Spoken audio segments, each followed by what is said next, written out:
안녕하세요. 이번에 살펴볼 작품은 이용학 시인의 하나씩의 별이라는 작품입니다.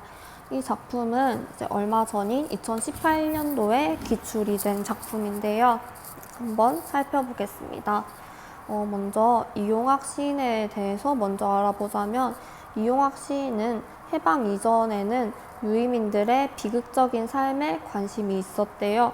그래서 해방 이후에는 자연스럽게 고국을 찾아서 돌아오는 귀향 유의민들의 삶에 관심을 가지게 되었습니다. 그래서 이 고국을 찾아 돌아오는 귀향 유의민들의 삶을 그린 작품이 바로 이 하나씩의 별이라는 작품인데요. 이 작품은 해방을 맞아서 비로소 고국으로 돌아오는 귀향 유의민의 모습을 통해서 또 다른 비애를 보여주는 작품입니다. 우리가 알다시피 해방을 맞이했다고 해서 우리나라가 마냥 기쁘기만 한 상황이 아니었어요.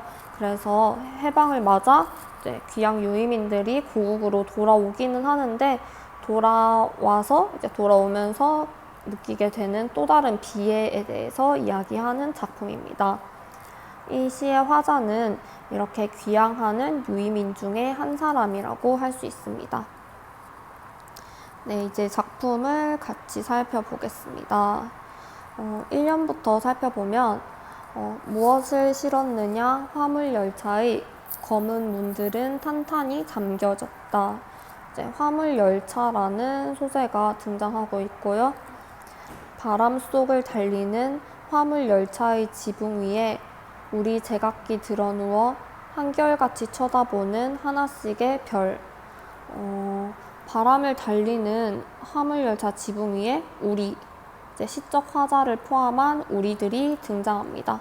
이 사람들은 이제 화물열차를 타고 이제 어디론가 가고 있는데 되게 힘든 상황인가 봐요. 객실을 얻지 못하고 기껏해야 화물 열차의 지붕 위에 누워서 오고 있어요. 엄청 힘든 상황인 것 같죠? 그래서 그 화물 열차의 지붕 위에 타서 오면서 이제 화물 열차 위에 이렇게 들어 누워가지고 그 위에 떠 있는 별을 보고 있어요. 시간적 배경은 밤인가 봐요. 한결같이 이제 하나씩의 별을 쳐다보고 있습니다. 이연을 살펴보면 두만강 저쪽에서 온다는 사람들과 자무스에서 온다는 사람들과 험한 땅에서 험한 변 치르고 눈보라 치기 전에 고향으로 돌아간다는 남도 사람들과 하면서 이렇게 다양한 사람들이 등장하고 있는데요. 두만강은 여기 지도를 보면 이쪽이 두만강인데, 이쪽 두만강 이쪽쯤에서 지내던 사람들을 이야기하는 것 같고요. 그리고 자무스는 이제 중국이랑 러시아랑 맞닿아 있는 이쪽 지방을 이야기하는데, 저 왼쪽 지도에서 보면 한 요쯤 정도에 있을 것 같아요.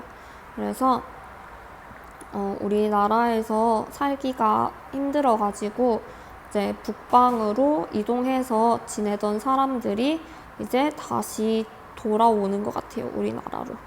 그리고 또 험한 남도 사람들도 나오는데, 남도는 경기도 이남의 충청도, 전라도, 경상도, 제주도를 통틀어서 이르는 말이래요. 그래서 이제 또 이런 북방 지방에서 이제 험한 땅, 북방 지방에서 험한 변, 힘들게 지내다가 이제 눈보라 치기 전이라고 하니까 뭐 겨울이 오기 전인가 봐요. 그래서 그때 이제 눈보라 치기 전에 고향으로 돌아간다는 남도 사람들, 이렇게 북방에서 힘겹게 살아가던 사람들이 지금 돌아오고 있는 상황이에요. 유이민들이겠죠. 이 사람들은 돌아오면서 북어 쪼가리, 초담배, 밀가루떡 이런 걸 나눠서 요기하고 있어요. 나눠 먹고 있어요. 같은 우리 고향에 사는 사람들이니까, 같은 나라 사람들이니까 서로 뭔가 동질성을 느껴서 나누어 먹었겠죠. 그래서 이제 이 사람 그 중에서 화자는 서울이 그리워서 고향과는 딴 방향으로 흔들려 간다고 해요. 고향은 다른 곳인 것 같고 지금 이 열차를 타고는 서울로 가고 있어요. 서울에 뭔가가 서울에서 뭔가 확인할 게 있는 것 같고, 이제 북방으로 올라가기 전에 서울에서 시간을 많이 보내던 사람인가 봅니다. 푸르른 바다와 거리거리를 서른 많은 이민 열차의 흐린 창으로 그저 서러이 내다보던 골짝골짝을, 이 푸르른 바다 거리거리 골짝골짝을 이제 그 이전에 북방으로 갈 때, 처음에 올라갈 때도, 이민에 갈 때도 열차를 타면서 이민 열차의 흐린 창으로 내다봤었나 봐요. 근데 서른 많은 이민 열차, 그리고 서러이 내다보던 이라고 하는 걸 보면 되게 그 상황이 많이 힘겹고 어려웠다는 것을 알 수 있겠죠. 그런데 그런 곳을 이제 힘들게 지나갔던 길을 다시 돌아오고 있는데, 갈 때와 마찬가지로 헐벗은 채 돌아오는 이 사람들과 마찬가지로 헐벗은 나요 라고 하는 걸 보면, 이제 갈 때는 헐벗은 힘든 상황이었어요. 그런데 이제 이 북방으로 가서 일을 하면은 우리나라에서 지내는 것보다는 좀 더 잘 지낼 수 있겠구나 하는 이런 기대를 가지고 떠났었는데, 이곳에서도 아무래도 잘 살지는 못했었나 봐요. 헐벗은 채 돌아오고 있어요. 갈 때랑 마찬가지로 지금도 헐벗은 상태예요. 그래서 우리나라에서도 헐벗은 상태였고 북방에서도 헐벗은 상태예요. 그래서 이제 헐벗은 상태로 다시 돌아오고 있는 그런 안타까운 상황이고요. 여기에는 나라의 기쁜 일 많아 울지를 못하는 함경도 사내라고 말하고 있는데, 이 함경도 사내가 나 화자입니다. 화자의 아까 말한 고향이 함경도였나 봐요. 그런데 여기 보면 나라에 기쁜 일이 많다고 하는데, 이 기쁜 일이라는 것은 해방을 말합니다. 조국 해방을 말해요. 해방이라는 것은 사실 우리나라로 치면은 굉장히 기쁜 날이죠. 우리도 지금 8.15 광복절을 굉장히 이제 기념하면서 항상 지내잖아요. 그래서 이렇게 기쁜 날인데 울지를 못하는 함경도 사내래요. 기뻐서 이제 기쁜 날이니까 울면 안 돼서 울지를 못하는데, 이 울지를 못한다는 말을 굳이 한 걸 보면 이 함경도 사내 화자는 뭔가 울고 싶은 상황인가 봐요.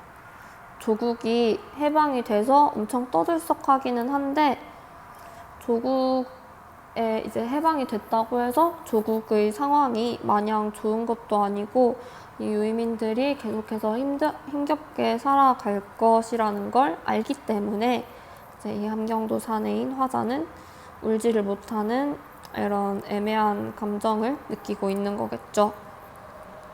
마지막 연을 보면 총을 안고 폴가의 노래를 부르던 슬라브의 늙은 병정은 잠이 들었나. 슬라브의 늙은 병정은 막 총을 안고 되게 신나고 쾌활한 노래를 불렀나 봐요. 이 병정은 열차에서 되게 신이 나 있나 봐요. 헐벗은 채 돌아오는 이제 우리들과는 되게 대비되는 것 같아요. 이 늙은 병정은 이제 저희가 해방이 된 게 제2차 세계대전에서 일본이 패망했기 때문이죠. 그래서 이 늙은 병정은 제2차 세계대전에 참전했던 사람이에요. 그래서 전쟁을 승리로 이끌고 점령군으로서 이제 돌아오고 있기 때문에 이 사람은 되게 신나는 이런 폴가의 노래를 부르면서 올 수 있었어요. 그런데 우리는 아니죠. 우리는 좀 아닌 상황이에요. 그래서 잠이 들었나 하고, 바람 속을 달리는 화물열차의 지붕 위에 우리 제각기 드러누워 한결같이 쳐다보는 하나씩의 별. 1년에 나왔던 내용이 다시 한번 반복되고 있어요. 수미상관이죠. 화물열차의 지붕 위에 또 이렇게 그대로 누워서 돌아오고 있는데, 바람 속을 달린다는 이 말, 이제 와서 다시 한번 보니까 뭔가 시련 속에 있는 상황을 나타내는 것 같고요. 우리 제각기 들어 누워서 한결같이라는 말을 보면은 처음에 이 조국에 지냈을 때랑, 그리고 북방으로 갔을 때랑 이민을 갔을 때랑 지금 돌아오는 이 상황까지도 한결같이 이 사람들은 희망을 가지고 있었던 것 같아요. 그래서 하나씩의 별을 쳐다보는데 이 열차 위에 있는 별을 이제 하나씩 쳐다보고 있잖아요. 이 별이라는 건 아무래도 희망을 의미하겠죠. 희망, 기대를 의미하겠죠. 이제 조국에 돌아와서 아직 어떻게 될지 잘 모르는 좀 불투명한 그런 상황이지만 제각기 그래도 조국에 들어와서 지금보다는 조금 더 잘 살았으면 좋겠다라고 좀 조금씩의 희망을 가지고 있는 상황입니다. 이 작품의 특징을 살펴보면요. 어둠과 빛, 유랑과 기환의 이미지가 대비되어 있다고 하는데요. 일단 이 열차의 문들이 검은 문이라는 것과 그리고 이제 시간적 배경이 밤이라는 점에서 어둠이 나타나고요. 그리고 여기 있는 하나씩의 별에서 빛을 발견할 수 있습니다. 그리고 이제 유랑을 갖다가 기환을 하는 데 있어서 이미지가 대비된다고 할 수 있고요. 방금 살펴봤듯이 수미상관식 구조를 취하고 있어요. 1년과 마지막 년이 이제 똑같이 수미상관 구조로 이루어져 있고 이러한 구조에 의해서 시상이 적절히 배치되어 있다라는 특징이 있습니다. 그리고 이 사람들이 되게 지금 힘든 상황이고 서럽고 고통스럽고 걱정스럽고 불안한 그런 상황인데도 흥분하지 않고 감정을 절제하면서 표현을 하고 있어요. 이러한 특징들을 통해서 해방의 감격 뒤에 놓여있는 유의민들의 비애를 탁월하게 형상화하고 있다고 할 수 있습니다. 네, 이용학 시인의 하나씩의 별 여기까지 살펴보겠습니다.